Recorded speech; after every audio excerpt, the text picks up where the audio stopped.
Welcome to the Anchor Your Retirement podcast. I'm your host, Barbara Gullen, coming to you from the land of the 7-0 Kansas City Chiefs.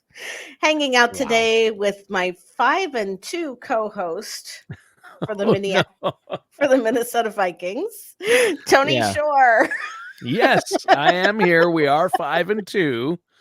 However, I don't know if you heard about the bad call at the end of the Minnesota game that's getting all the buzz on social media. I hadn't heard anything about that. I saw the Mm. Hail Mary between the Commanders and the Oh, that Hail Mary was amazing. unbelievable.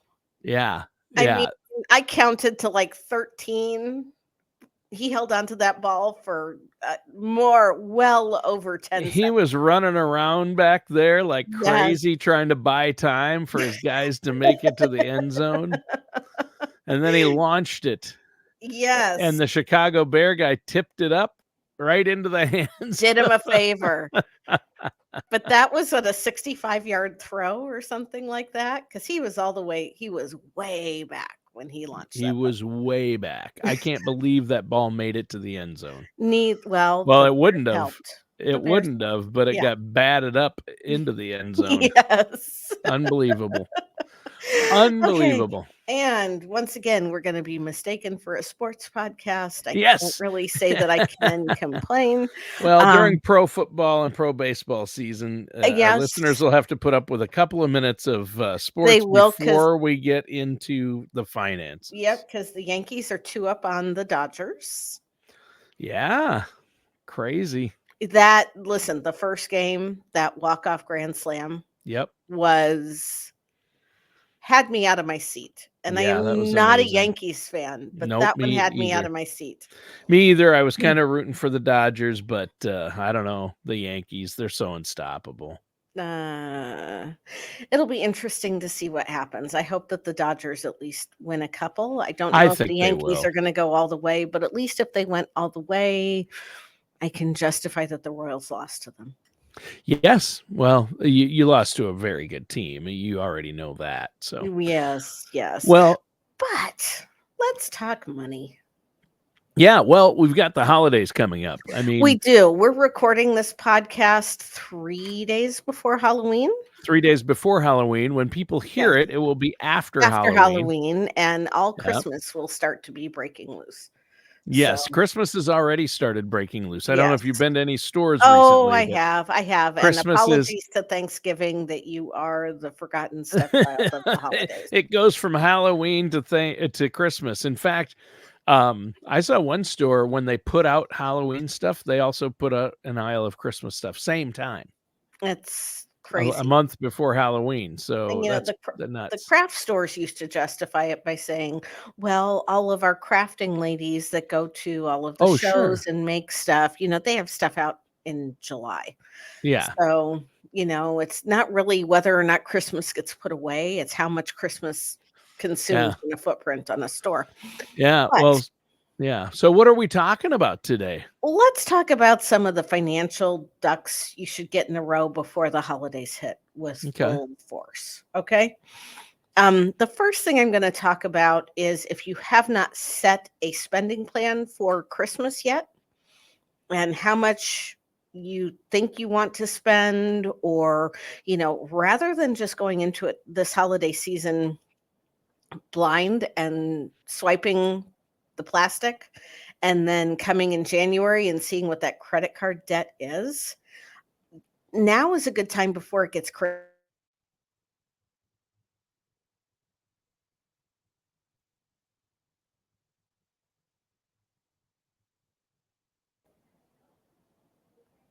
What happened there? You froze. And you disappeared. So y'all can edit this part out. Yeah. So start that part over. Anyway, the first thing you can do is if you have not put together a spending plan for Christmas or for your holiday season. I know some of you celebrate Hanukkah, some of you celebrate Kwanzaa, some of you don't celebrate anything but exchange gifts. Okay. rather than just going in and getting caught up in the moment and blindly spending to keep up with the Joneses, do yourself a favor and put together a spending plan and realize, take a look at what your budget can actually sustain. And if that means, that you make a list, I don't know about you, I've already started shopping. I actually put in my first orders for stuff this last week. Wow, Um, that's but impressive. Well, I know how much I'm willing to spend on each person on my list, and I Mhm. have a list of people that I buy for and do everything I can to stick to that budget. Okay. I hate to call it a budget because there's such a negative connotation to it. Right, the B But word. It's a right, dirty word. it is Budget a is a dirty word. dirty word. It People it hate it. can Yeah. be. It can be, but I also know that when the holiday season is over, I'm not going to sit there and be freaking out about being broke. Right. So, there's that. The next thing to start looking at. This is open enrollment time for a lot of people for their health insurance benefits. If you set aside money in a flexible spending account last year, look and see how much is left in that FSA. That is use or lose money. And if you have money left there, then by all means, make the doctor's appointments and schedule the work that you need or want to get done. Get those eyeglasses ordered, order the contact lenses, get the dental work done Yep. so that you can use that money in your flexible spending account and don't leave it by the wayside. Yeah. In Okay. fact, it's funny you mentioned that, Barb, because I just said to my wife, "Hey, we gotta look at our flex accounts because she has one, I have one. We Hmm. gotta make sure we spend that. We're Yes. getting close, so we gotta do that, and our dental plan, I haven't been to the dentist in a year and a half, so I've gotta Tony. I know, I've gotta go. Yeah, with these beautiful English teeth. I'm half English, half Irish, so there's not a lot I can do, but I got the gap. I have nice teeth, except I got the and gap, and and you I know what went I through say? braces twice to get rid of the Italian gap that I have.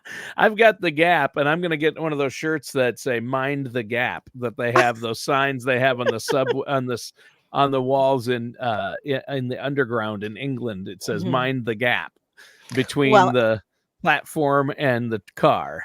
So, yes, and when we went to Ireland with Gradient back in 2017, we yes. actually went on a tour of the Gap of Dunlow, which was Oh, beautiful. yes. Yeah, that And is beautiful. okay, rabbit trail, we're sidetracking again. Yeah. Anyway, look at those flex spending accounts Yes. and make sure that you put together a plan if you haven't already used all of that money to make sure that you use it so that you don't lose it. Right. If That's you a good have one.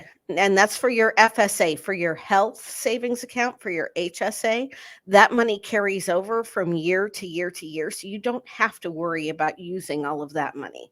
In fact, if you have an HSA and you have been funding it for several years and you've got excess money sitting in there over and above what the out of pocket or what your deductible amount would be, check with your HSA plan administrator and see what investment options there are because you can make that grow. Your HSA is something you can carry with you into retirement.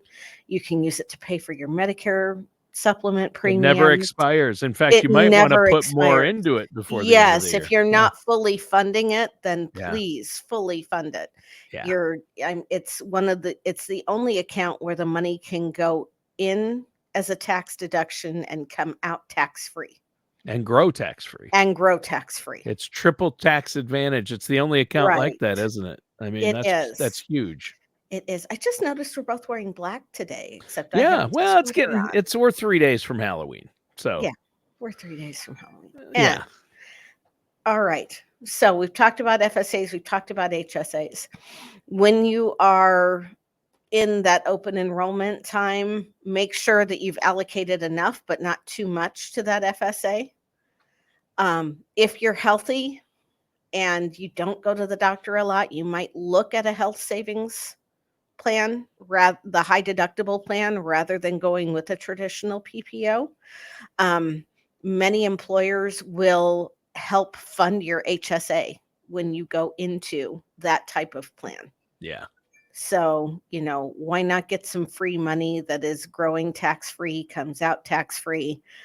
I mean, create those advantages for yourself. I like free money. I like the sound of that. Yeah. Unfortunately, a lot of people like the sound of it and think that when the government hands it to you, it is free money, but most of the time it isn't. There's usually very, No. very big strings attached to it. Oh, yeah. Yeah. Yeah, the only free money you're probably going to get is your 401k match. So make sure Right. you're get your company retirement plan match. So make Mhm. sure you're getting the maximum match you can. Yep. And speaking of that company match, now is the time before things get crazy with the holidays to start looking at what your spending plan is going to be for next year. If you already know what kind of salary increase you're going to get, see how much more of that you can set aside for retirement if you're behind on saving. And most of the population is behind on saving for retirement. Oh, yeah. Yeah. Look at redirecting stuff toward debt reduction. If you've got consumer debt, that credit card debt is something that you really need to knock out. Even though interest rates are coming down a little bit, we'll see if the Fed actually does cut rates again in November, like we all thought they would, because there are parts of the economy that are coming in stronger than people anticipated it would. So we may not see those interest rate cuts that we thought we were going to see by the end of the year. Plus the last thing that's going to go down as far as interest rates are credit cards. I mean, Right. they're hovering between 25 and 30%. So Right. you don't want credit card debt, and that's something No. that people need to avoid going into the holiday season. A lot of people make that mistake, don't they? Yes, and that's where overspending to keep up with the Joneses can really bite you in the backside. I mean, even we'll call it the latte factor. Okay. I had to have some blood drawn at the doctor's office this morning. So I did not get the privilege of eating breakfast or drinking coffee before I left my house. Ah, Okay. sure.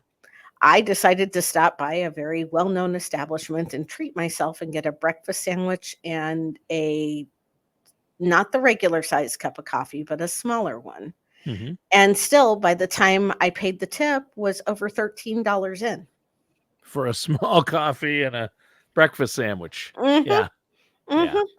Yeah. So imagine if I did that every day of the week, $65. Well, gosh, by That the adds end of up. the month, that's between $250 and $300. Yeah. And by the end of the year, we're talking real money.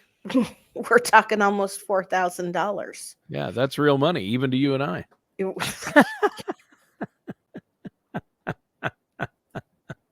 That radio show co-host money that Yeah, I'm getting. I know. The check's in the mail, Tony. The Yeah. check's in the mail.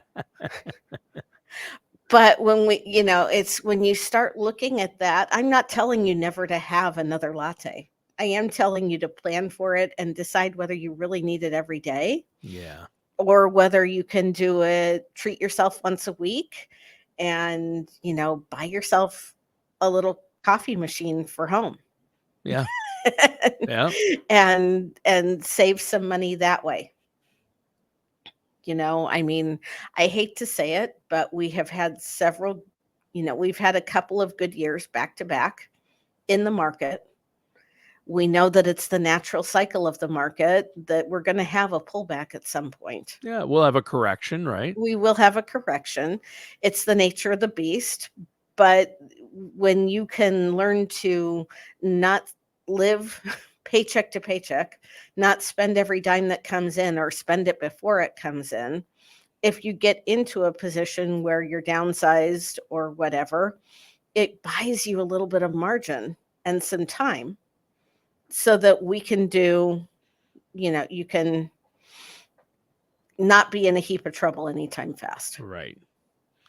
Right. So you Okay. have to really look at spending, at investments, Mhm. everything that's going on. And hopefully you're working with a financial advisor Let's hope so. Let's hope so. who's a Um, fiduciary. yes, somebody who understands the nature of these things, somebody who can look at all the different aspects of your life and help you navigate those.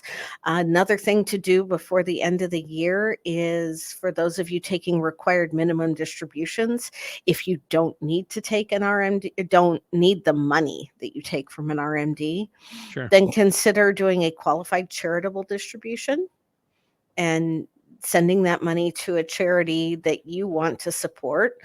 Um, don't wait until the last minute to do this. In December, the financial custodians are inundated with these requests for processing the required minimum distributions and doing these last minute qualified charitable distributions.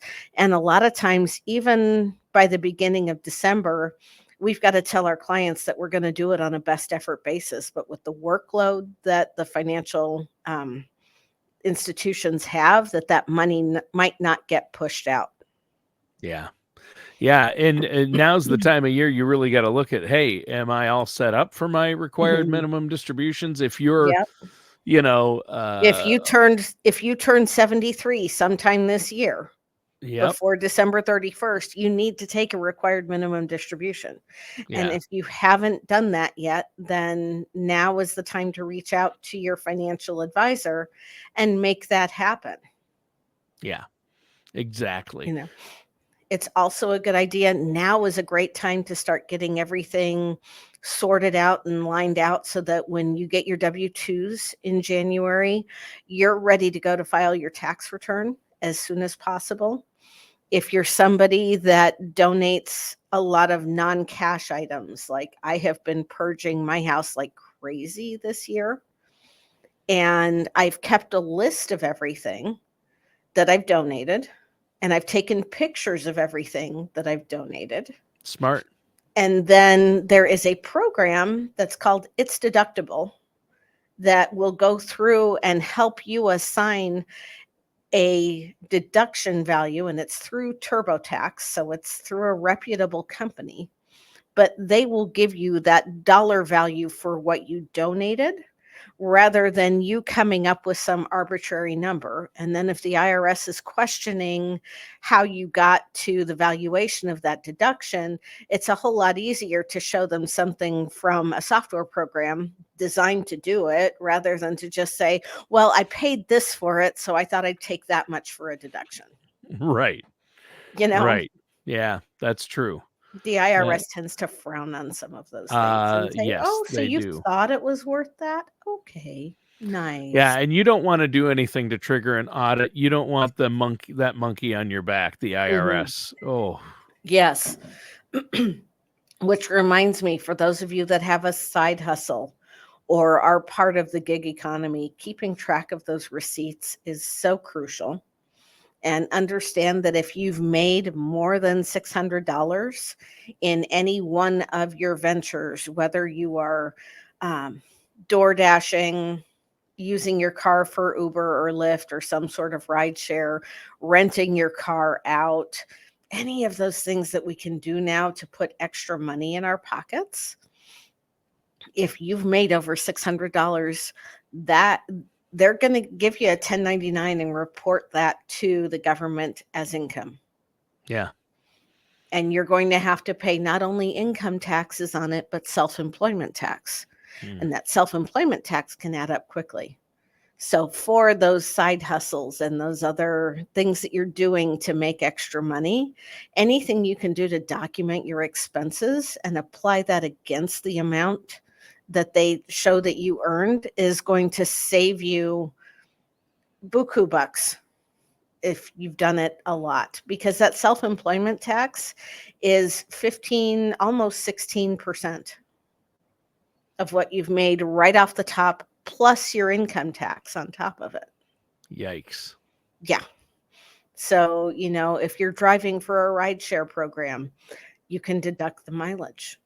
If you, or if you're driving for DoorDash or anything like that, you are allowed to deduct the mileage on your car, or the actual expenses for gas and maintenance. More often than not, the mileage allowance is going to be more in your favor. You just have to keep a record of those miles that you've driven. Yeah. Yeah, these are all great tips. And before the end of the year is a good time to try to get a handle on your tax picture and even looking ahead to what you might want to do now to Right. plan if you have retirement coming up. And I know this Mhm. is something you help your clients with, looking at the big picture along with tax professionals. So, uh, I know that before we go, we're going to let our listeners know how they can set up a no charge, no obligation consultation with you and your staff there at BG Wealth. So that's awesome.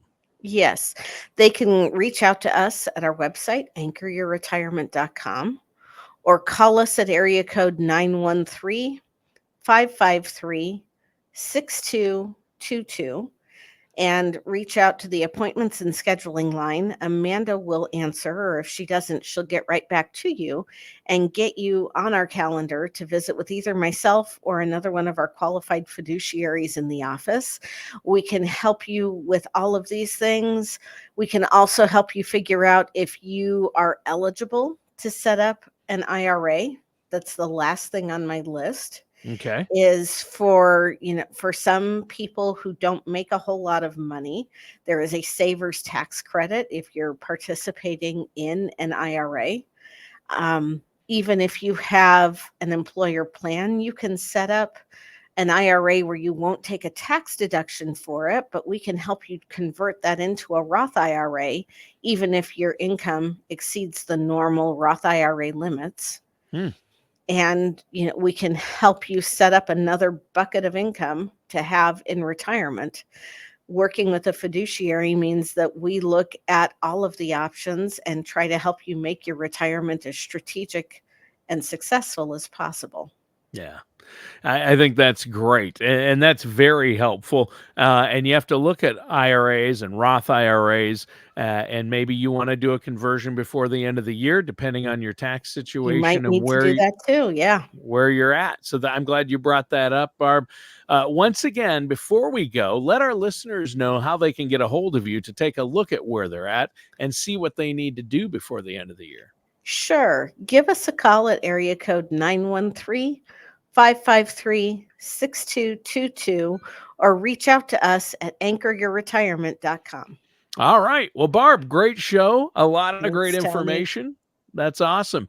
And listeners, that does it for today's episode of Anchor Your Retirement with our host, Barb Gullen.